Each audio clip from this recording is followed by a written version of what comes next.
वडकी येथील जयदुर्गा कृषी केंद्राला आदिवासी विकास मंत्री प्राचार्य डॉक्टर अशोकराव उईके यांची सदिच्छा भेट। रायगाव तालुक्यातील वडकी येथे कोकाटे सभागृहात आज गुरुवार दिनांक 31 जुलै रोजी भरारी महिला प्रभाग संघाच्या कार्यक्रमाचे आयोजन करण्यात आले होते।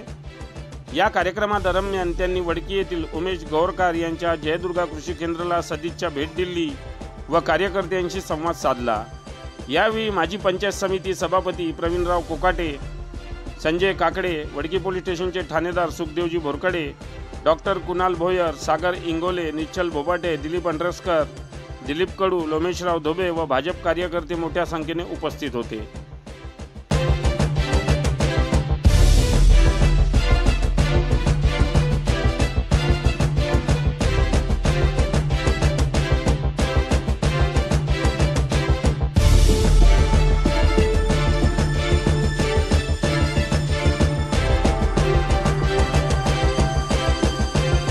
बातम्यांशी अपडेट राहण्याकरिता आजच आमच्या चॅनलला सबस्क्राइब करा आणि बेल आयकॉनवर क्लिक करा।